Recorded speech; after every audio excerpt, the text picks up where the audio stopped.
A paz do Senhor, meus queridos irmãos, bom dia, boa tarde, boa noite, boa madrugada, boa qualquer hora. Tudo bem com você? Como é que está aí na sua cidade? Me fala aí como é que você está aí na sua igreja. Mais uma vez, papo de crente, né? Papo mais transparente possível, aquele papo raiz, aquela conversa do crente conservador, tá certo? Então, uma boa noite para você, que Deus te abençoe. Aqui já é noite, aqui já é 6:08 do dia 7 do primeiro mês de 2024, tá certo? Então nós iremos aqui começar esse papo de crente para os crentes conservadores, mas se você chegou aqui com curiosidades, querendo saber o que é que está acontecendo, procurando conhecer, né, buscar novidades, é muito bom sempre buscar o conhecimento, não é? E aí você chegou aqui de repente assim, fica aí com a gente. Fica aí, aqui é o irmão Flávio, tá certo? Sou cristão há alguns anos, mas sempre estou buscando conhecer mais de Deus, tá certo? E nesta ocasião quero agradecer a sua participação, a sua interação comigo neste canal. Quero agradecer a todos quantos estão, não é, ali naquele feedback, estão respondendo, estão compartilhando, estão expandindo esse canal pelas redes sociais. Eu sou muito grato a você. O nosso objetivo aqui é trazer uma reflexão a respeito das coisas dos dias atuais, não é? Dos bons costumes da igreja, a igreja santa, reta, não é? Tá certo? E portanto, muito obrigado por você estar aqui conosco, tá certo? Vamos que vamos neste nosso papo com muita alegria e dedicação, tá certo? Muito obrigado. Desde já peço que você, se você gostar desse tipo de conteúdo, compartilha, tá certo? Aqui nós somos aqui uma igreja tradicional, aquela igreja que busca manter os pilares, né? Manter os marcos da igreja conservadora, evita ao máximo das coisas do mundo inserida no nosso âmbito, aquelas coisas que trazem elementos que desconstroem a nossa fé, que abala a nossa fé, a nossa estrutura. Nós queremos aqui trazer uma reflexão, não é algo saudosista, né? Eu queria que fosse, não, aqui a gente busca evoluir sim, né? Mas dentro, né, da santidade, das coisas santas, de escrituras sagradas, né? Que é a nossa Bíblia, nosso credo, não é? Cremos no Espírito Santo, no batismo do Espírito Santo, cremos na graça de Jesus Cristo, no amor de Deus, do Eterno. Muito bem, vamos falar sobre os jovens de hoje, os jovens da atualidade. Como é que estão os jovens da atualidade na sua igreja? O que é que você acha? Como eram os jovens de antigamente, como é os jovens de hoje? Então nós iremos fazer uma reflexão, trazer aqui à luz da Bíblia alguns parâmetros que nos vai balizar, nos vai trazer o entendimento a respeito do que está acontecendo no meio da igreja, né? Tá certo? Vamos lá, 1 João, tudo aqui é baseado nas escrituras sagradas, tá certo? Aqui a gente evita o mínimo de achismo, tá certo, pessoal? Então vamos lá. 1 João, capítulo 2, versículo 14, o discípulo, o apóstolo amado de Jesus Cristo, ele diz assim: filhinhos, né? Eu escrevi a vocês. Então ele diz aqui, jovens, na parte B, eu escrevi a vocês, porque ele fala primeiro os pais, né? Jovens, eu escrevi a vocês porque são fortes. Pois é. e em vocês a palavra de Deus permanece, e vocês venceram o maligno. Então, é uma característica do jovem, ele é forte, sadio, com todo vigor, dá para, como é que diz? Pau para toda obra, né? O jovem da igreja, aquele jovem que gosta de colocar caixa de som nas costas, os bancos, as cadeiras, está no culto ao ar livre, de calça social e de chinela de dedo nos pés.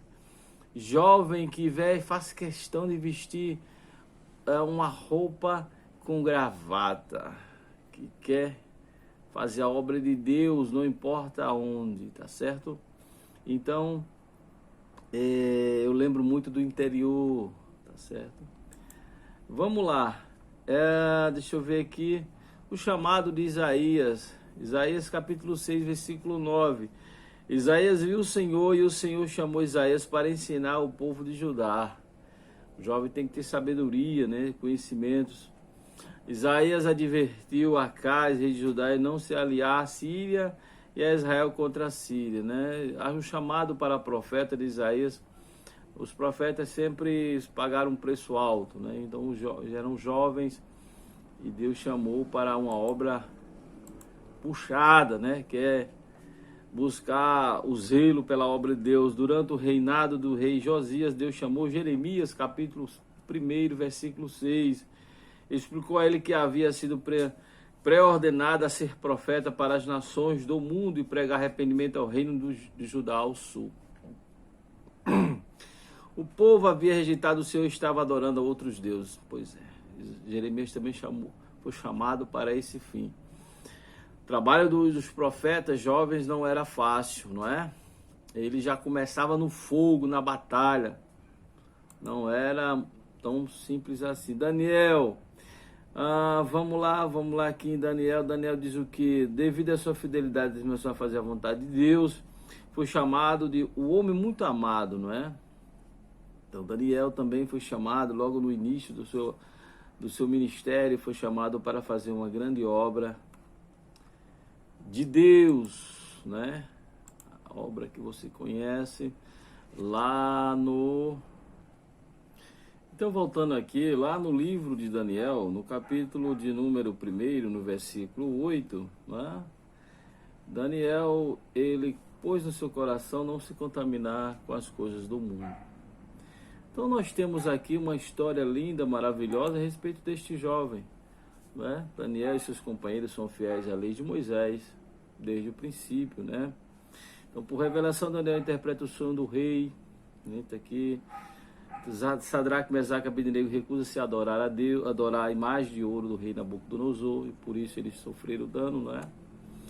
Daniel interpreta outro sonho do rei Nabucodonosor depois de interpretar escritos na parede, né? Então a gente vê que Daniel foi sempre abençoado em meio à adversidade. Então, nós percebemos que há sempre uma diferença entre o jovem que serve a Deus e o jovem que serve ao mundo. Tem que haver uma distinção, uma diferença, não é? O jovem, ele precisa ser diferente do mundo. Como é o jovem aí na sua igreja? Porque não que eu estou falando que deve ser como antigamente, por exemplo, as vestes, não é? O modo de falar, o jovem rústico, o jovem do interior. Não, porque os dias mudaram, os jovens, muitos jovens hoje têm acesso às faculdades, aos cursos técnicos, às boas escolas nas grandes cidades e até mesmo no interior, não é verdade? Os jovens evoluíram a educação, enfim, uma série, o entendimento, a era tecnológica, a era da internet, trouxe tudo isso de benefício para os jovens, graças a Deus. Só que com essa leva, com essa enxurrada de conhecimento, enxurrada de tecnologia, né, de mecanismo que para o conhecimento, para que veio agregar, não é, ao conhecimento das nações, dos jovens, da igreja, veio outras mazelas junto, não é? Você vê hoje jovens de hoje, muitos, não estou dizendo todos, eles se espelham mais em jogadores de futebol e suas roupas, seus modos de cortar o cabelo, né, de se vestir, do que se espelhar nos seus próprios pais, nos pastores, nos obreiros da igreja, vestir uma roupa decente, né, vestir um terno decente, usar uma gravata, não é? Os jovens, agora muitos jovens, eles se espelham no mundo. As meninas, né, as jovens, muitas delas espelham nas atrizes de Hollywood, das novelas, dos youtubers, e vestes que se caracterizam como aqueles personagens dos filmes. Você sabia disso? Eu tenho exemplos disso. Eu me lembro de uma jovem aqui da minha igreja, que naquela febre da Wandinha, lembra daquele personagem hollywoodiano? Aquela jovem, ela começou a vestir uma roupa parecida com Wandinha e ia para a igreja. Então, o jovem de hoje, ele está trazendo, né, costumes para dentro da igreja, e os pais estão nem aí. Acham isso normal. Assim como os jovens, eu vejo jovens que vai para a igreja, mesmo tendo condições de vestir uma roupa decente para ir para a igreja, ele põe uma calça de meia, aquelas calças de dormir ou de passear, e uma chinela nos pés, igual um jogador de futebol. E vai para a igreja, e fica ali, sabe, como se estivesse numa área de lazer. Então, esse tipo de jovem é como se só o corpo estivesse ali, mas a sua mente está distante. Então eu percebo que a modernidade, ela chegou, que isso é natural, é normal, mas com isso veio umas mazelas que fragilizam nossos jovens, deixa nossos jovens com as raízes fracas, né? As raízes fracas. E é por esta razão, né, por estas razões, a gente vê a situação dos nossos jovens hoje. Os trabalhos de oração, né, os trabalhos de evangelização, os trabalhos árduos da igreja, os jovens, eles não são efetivos, não tem um número considerável nesses trabalhos. Por quê? Porque os nossos jovens dos dias atuais, eles estão tão modernos ao ponto que a igreja não tem mais o verdadeiro sentido para ele. É como se a igreja tem que se adequar às novas tendências. Isso não é verdade, isso não pode acontecer. O que é que você acha? É por isso que muitos jovens se afastam. E deixa eu lhe dizer mais uma coisa. O diabo, preste atenção, o diabo não está mais tirando o jovem de dentro da igreja. Não. Tá não. O diabo está matando o jovem e deixando lá dentro. Só o cadáver. Quando você começa a ver um jovem com outros comportamentos, mas está dentro da igreja, com outros comportamentos estranhos, mas está dentro da igreja, outras atitudes que não condiz com a realidade, mas está lá dentro da igreja. Aquele jovem já está morto espiritualmente, já morreu, só esqueceu de cair. Porque durante toda a sua jornada, né, da rotina, da semana, ele está só se alimentando com as coisas do mundo. E as coisas do mundo está, né, nutrindo ele. Então ele leva aquilo para a igreja, ele vai. Então a igreja torna um social para ele. não é? Então, isso é grave, porque o diabo ele não está mais se preocupando assim de tirar o jovem da igreja, ele está matando e deixando lá dentro mesmo. Aí vira aquela coisa fria, o modismo toma conta. Depois eu vou trazer esse tema mais levado para a área dos obreiros, a área das irmãs, mas hoje o tema é jovens. Então, os jovens ficaram muito modernos, até demais, né? Que são, eu digo que os jovens estão, o espelho do jovem agora é os jogadores de futebol, os youtubers, né? Os influenciadores, não é? Então a gente depois vai trazer outros temas falando sobre essas coisas aí, desse movimento coach, né? Parece que é coach, né? Não lembro bem a expressão que se usa hoje, né? Evangelho coach, o gospel, esses movimentos que são fundamentos criados sobre areia fofa, tá bom? Mas o tema hoje é sobre jovem, tá bom? Meu irmão e minha irmã, você que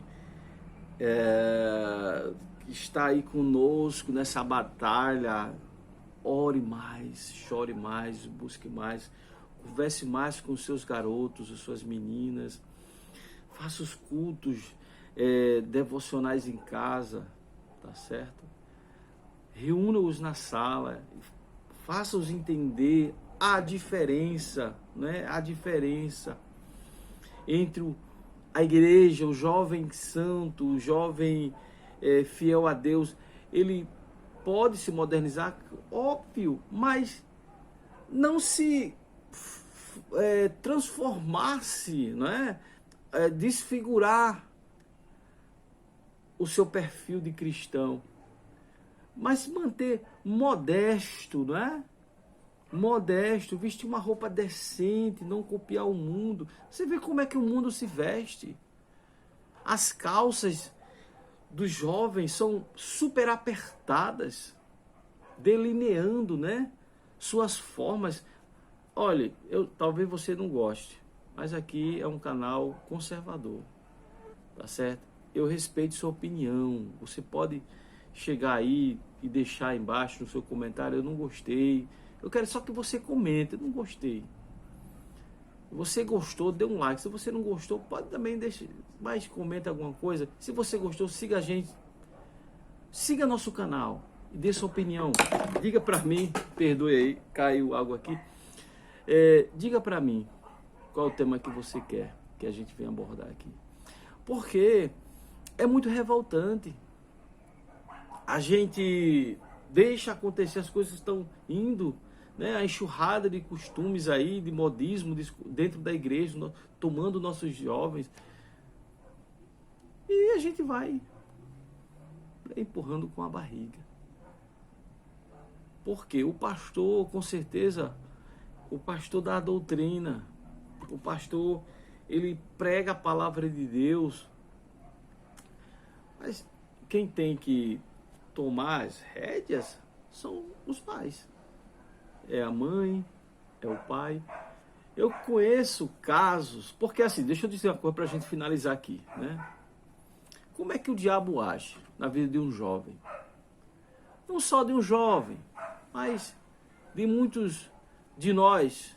Mas eu digo mais os jovens que estão se formando, não é? A sua fé está se formando. Ele vai tirando de grão em grão a sua fé. É igual a erosão, tira de grão em grão, ele nem sente. É igual aquelas falésias ali da beira do mar, aquelas rochas que aparentemente não tem como cair. Mas aí ele vai arrancando, né? Vai arrancando, grão por grão, pedrinha por pedrinha, partícula por partícula. Daqui a pouco a rocha cai. Pronto, é assim. Aí daqui a pouco o jovem está desviado, está no mundo. Mas como eu criei meu filho dentro da igreja? Como é que ele está no mundo? Porque o mundo entrou dentro dele, na sua casa, na sua sala, na escola, na faculdade. E o pai achou, não observou isso, né? Foi empurrando com a barriga. Depois está feito o estrago. Porque sorrateiramente o diabo entra como uma serpente, sorrateiramente. E vem naquele negócio: não tem nada a ver, não tem nada a ver, não tem nada a ver. Aí depois o jovem está no mundo. Então, você que é pai, mãe, vigie. Não vá nesse negócio, não tem nada a ver não, que tem sim. Tá bom? Que Deus te abençoe. Que Deus guarde a tua casa, tua família. Eu vou orar por você. Você quer que eu ore por você pela madrugada? Você põe lá seu nome aí, ó. Seu nome. Põe seu nome aí. Irmão Flávio, eu quero que você ore. Aí pode, não tenha vergonha não. Não tenha vergonha não. Coloca aí teu nome, diz, olha, eu quero que você ore pelo meu filho. Não precisa dizer o nome do seu filho não. Mas diga, eu quero a oração. Eu quero participar da oração. Pronto, coloca aí que eu vou orar por você e pela sua casa. Eu vou jejuar por você. Eu vou me consagrar em nome de Jesus. Para que Deus transforme esta situação. Se você gostar desse conteúdo, manda para outros irmãos, manda para outros lares, para o seu amigo, né? E vai expandindo aí a obra de Deus. A gente precisa fortalecer esse canal. Precisamos resgatar os bons costumes da nossa igreja. Amém? Que Deus te abençoe, te guarde, te livre do mal. Em nome de Jesus.